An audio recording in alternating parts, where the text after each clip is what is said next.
Everyone, welcome to जिज्ञासा। दोस्तों, JPSC backlog की वैकेंसी आ चुकी है और वो भी 2023 एंड जो है आपका 2025 के लिए। लेकिन इस वैकेंसी के आने के साथ ही बहुत सारे डाउट्स आ रहे हैं स्टूडेंट्स के और ढेर सारे कमेंट्स आए कि जो है I feel regular vacancy from general but I want to feel backlog from BC1, can I feel, please reply. Then जो है क्या अदर स्टेट के कैंडिडेट भी फील कर सकते हैं? सर जनरल EWS फीमेल से नहीं भर सकते हैं क्या? ठीक है, बीटेक सिविल इंजीनियरिंग एलिजिबल हैं या नहीं है? जनरल में PWD वाले भर सकते हैं, इसको रिजर्वेशन मिलेगा? या सर 45 वैकेंसी वाले में जनरल का भी सीट है, क्यों नहीं भर सकते हैं जनरल वाले? ठीक है, 2020 का बना हुआ कास्ट सर्टिफिकेट, OBC सर्टिफिकेट कब तक का होना चाहिए? OBC 2023 का बना हुआ है, चलेगा कि नहीं चलेगा? Is the qualification same as 14 JPSC?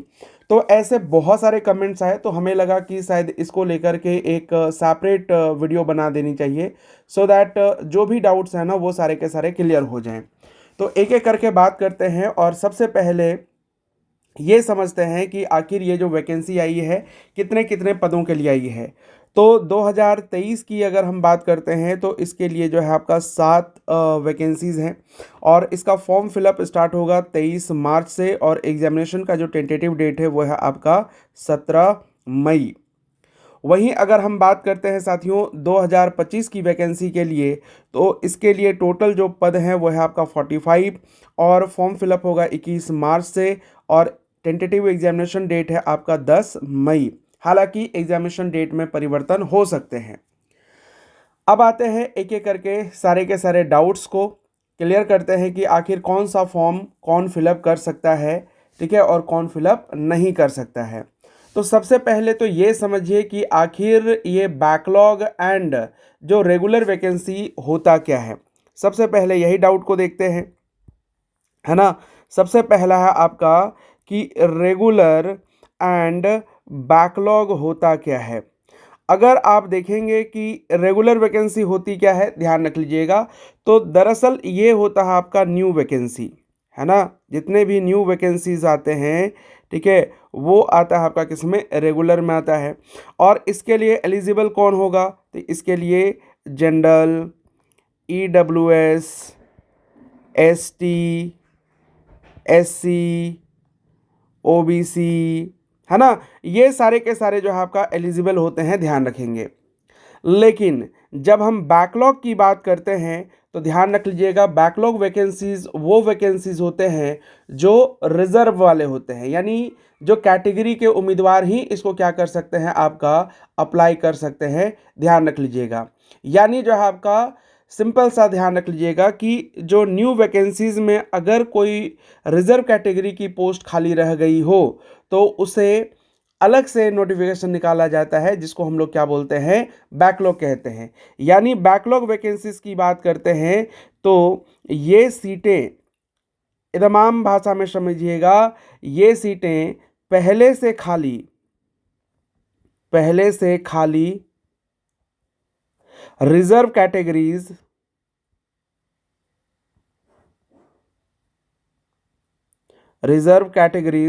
Like ST, SC या OBC, ठीक है, ध्यान रख लीजिएगा, की होती है, ठीक है, की होती है। तो जाहिर सी बात है कि अगर अप्लाई करना हो तो ST, SC और OBC ही अप्लाई कर सकते हैं, कोई और जो है आपका अप्लाई नहीं कर सकता। यानी अगर हम दूसरी भाषा में अगर इसको कहें तो जनरल कैंडिडेट इसमें एलिजिबल नहीं होते, ठीक है, ध्यान रख लीजिएगा, जनरल कैंडिडेट एलिजिबल नहीं होते हैं, एलिजिबल नहीं होते हैं, ध्यान रख लीजिएगा, है ना। तो मुझे उम्मीद है कि रेगुलर एंड बैकलॉग वाली बात आपको समझ में आ गई होगी कि रेगुलर क्या होता है और बैकलॉग क्या होता है। एक एग्जांपल अभी आपको समझाता हूं। जैसे अभी जो है 14th JPSC की नोटिफिकेशन आई है, राइट, 14th JPSC की। अब ये एक रेगुलर वैकेंसी है तो इसको जो है सारे लोग अप्लाई कर सकते हैं, चाहे वो ST हो, SC हो या फिर OBC हो, ठीक है, या फिर जनरल हो।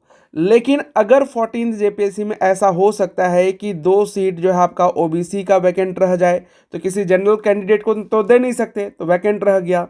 अगर 1 सीट जो है एससी का वैकेंट रह जाए और मान लेते हैं 5 सीट जो है एसटी का वैकेंट रह जाए, तो नेक्स्ट टाइम जब एक तरह से इसका बैकलॉग वैकेंसी आएगा तो कितने 8 जो है आपका बैकलॉग वैकेंसीज आएंगे। तो इसको कौन, ओबीसी, एससी और एसटी ही अप्लाई कर सकते हैं। अगर मान लेते हैं कि एससी का कोई वैकेंट सीट नहीं है तो एससी वाले अप्लाई नहीं कर सकते, यानी जिस कैटेगरी में सीटें खाली रहती है उसी कैटेगरी के कैंडिडेट ही अप्लाई कर सकते हैं, ध्यान रख लीजिएगा। अब आते हैं, ठीक है, अगला सवाल आता है कि कौन कौन अप्लाई कर सकता है, यानी दूसरा जो सवाल है, ठीक है, जिसमें कई सारे जो है स्टूडेंट ने पूछा है कि कौन कौन अप्लाई कर सकता है, अप्लाई कर सकता है या सकता है और कौन नहीं कर सकता। ठीक है, ध्यान रख लीजिएगा, कौन कौन अप्लाई कर सकता है और नहीं, दोनों चीज़ों को हम देख लेते हैं। तो ध्यान रख लीजिएगा, एक तो पहला चीज़ है कि जिस कैटेगरी की सीट्स वैकेंट है उसी कैटेगरी के कैंडिडेट ही अप्लाई कर सकते हैं, ध्यान रख लीजिएगा। तो जिस कैटेगरी की सीट्स वैकेंट है उसी कैटेगरी के कैंडिडेट अप्लाई कर सकते हैं, अप्लाई कर सकते हैं। एक एग्जाम्पल आपको बताता हूँ, इससे जो है ना चीज़ें क्लियर हो जाएंगी। एग्जाम्पल अगर आप देखेंगे तो अगर हम अभी 2023 वाली वैकेंसी की बात करते हैं, 2023 में अगर आप देखेंगे तो यहाँ पर एससी एंड जो है आपका ओबीसी 2 की ही जो है आपका सीटें वैकेंट है, तो अप्लाई कौन करेंगे, सिर्फ यही करेंगे। यहाँ पर ध्यान रख लीजिएगा, OBC 1 and ST candidate apply नहीं कर सकते। दूसरी चीज़, अगर हम 2025 वाली की बात करते हैं तो इसमें एसटी के लिए भी, एससी के लिए भी और ओबीसी 1 एंड 2 दोनों के लिए जो है आपका है, तो यहाँ पे ये अप्लाई कर सकते हैं, ध्यान रख लीजिएगा। ठीक है, तो जो है आई होप समझ में आ गया होगा कि इसको एससी और ओबीसी 2 वाले अप्लाई कर सकते हैं और इसको जो आपका एसटी, एससी और ओबीसी वाले अप्लाई कर सकते हैं। तीसरी चीज़ जो ध्यान रख लीजिएगा, जनरल कैंडिडेट अप्लाई नहीं कर सकते क्योंकि बैकलॉग की वैकेंसी है। अब दूसरा सवाल आता है इसी में, ठीक है, कि क्या अदर स्टेट वाले अप्लाई कर सकते हैं।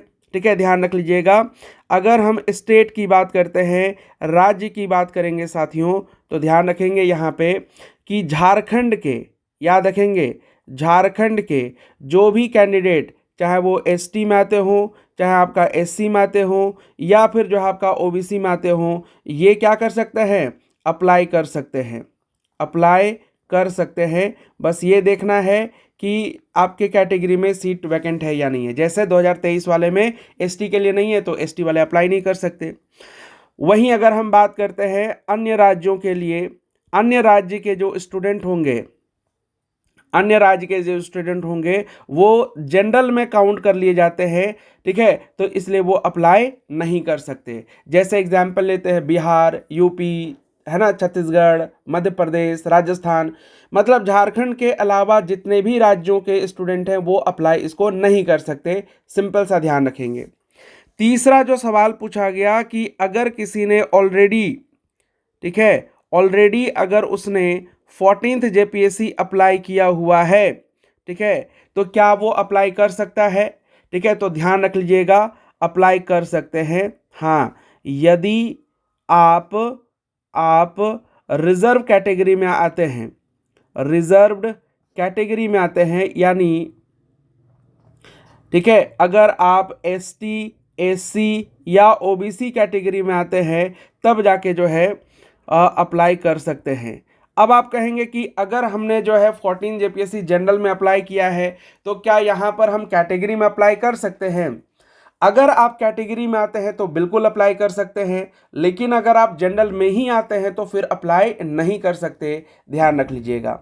ठीक है, अब आते हैं यहाँ पे अगला जो सवाल आता है कि अगर मान लेते हैं कि हम जो है किस में आते हैं, ठीक है, जनरल महिला में आते हैं। जो अगला जो सवाल पूछा गया कि जो है आपका जनरल कैटेगरी में, लेकिन जो है आपका किस में आते हैं, वुमेन में आते हैं, तो क्या अप्लाई कर सकते हैं? तो जनरल कैटेगरी के चाहे आप वुमेन हो चाहे मैन हो, ठीक है, आप अप्लाई नहीं कर सकते हैं।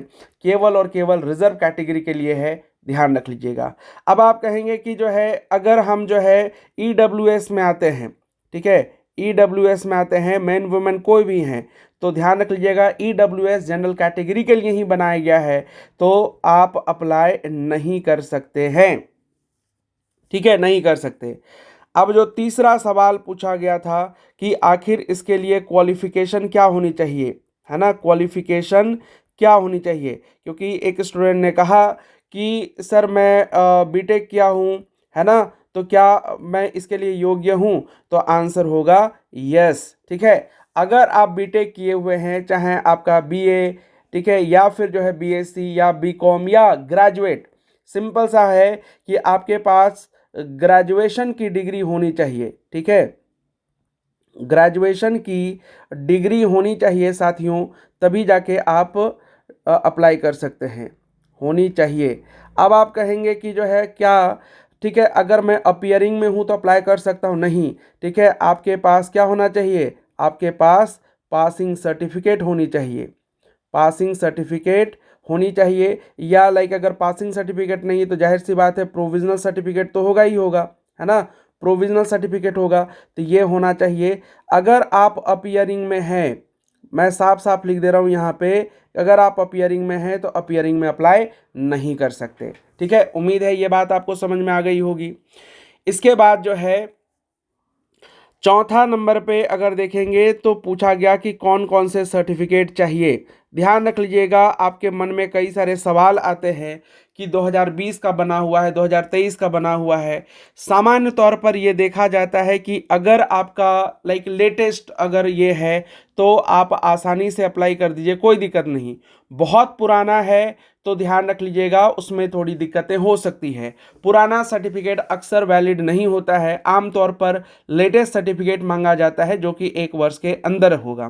तो अगर मैं कहूँ कि सेफ साइड क्या है, ठीक है, तो सेफ साइड यही है साथियों कि आप जो है न्यू सर्टिफिकेट क्या कर लीजिए, बना लीजिए, है ना, न्यू सर्टिफिकेट, ठीक है, बनवा लीजिए। ज़्यादा समय तो लगता नहीं है, ठीक है, तो नया सर्टिफिकेट बनवा लेना ही जो है क्या आपका सबसे बेहतर एक तरह से विकल्प माना जा सकता है। लेकिन अगर मान लेते हैं कि आपका, क्योंकि आप सीधे सीधे सिंपल सा है कि अगर आप नोटिफिकेशन को देखिएगा तो नोटिफिकेशन में साफ तौर पे कहा गया है कि कब का जो है एक तरह से बना हुआ होना चाहिए। यानी अगर आप देखेंगे फरवरी 2019 के बाद का सर्टिफिकेट है तो आप जो है क्या कर सकते हैं, वो आपके लिए वैलिड है। लेकिन अगर मान लेते हैं कि नॉन क्रीमिलियर सर्टिफिकेट है तो ध्यान रख लीजिएगा, नॉन क्रीमिलियर सर्टिफिकेट क्या है, आपका जो है करंट फाइनेंशियल ईयर का होना चाहिए, ठीक है, ध्यान रखेंगे, करंट फाइनेंशियल ईयर का होना चाहिए, फाइनेंशियल ईयर का होना चाहिए, तभी जाके वो वैलिड माना जाता है, अदरवाइज फिर आपका इनवैलिड हो जाएगा।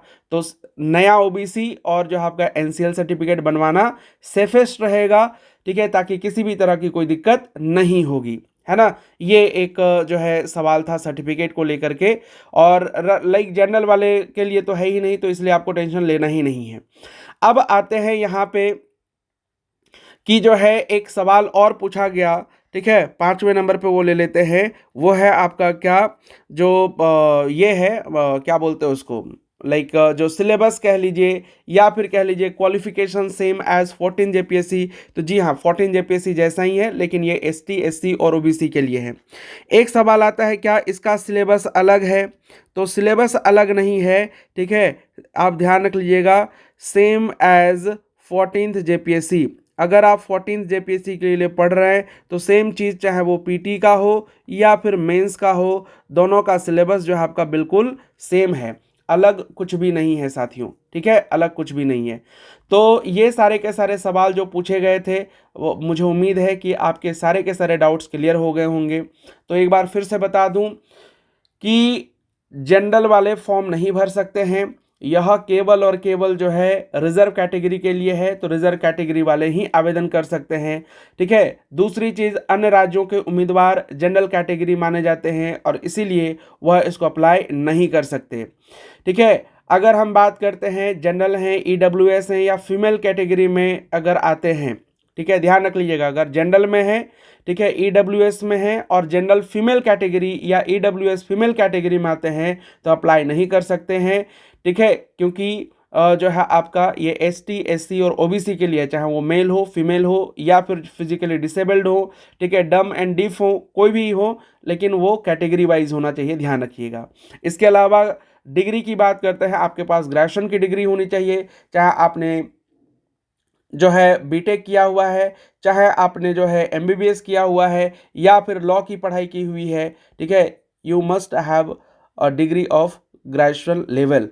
अगर हम यहाँ पे बात करेंगे साथियों, तो ये सारे के सारे मैक्सिमम डाउट्स थे जो कि आपका क्लियर हो चुका है, ठीक है। अब अगर हम बात करते हैं, किसी भी तरह का कोई भी डाउट होता है, कोई भी डाउट अगर आपका होता है तो आप सीधे क्या कीजिए, कमेंट करके जो है पूछ सकते हैं। अब जितने भी जवाब होंगे वो कमेंट के माध्यम से मैं आपको दे दूंगा, ठीक है। बाकी फॉर्म फिलअप करने की जो डेट है वो जरूर ध्यान रख लीजिएगा, 21 मार्च एंड जो है आपका 23 मार्च से शुरू हो रहा है, ठीक है, ये ध्यान रख लेनी है।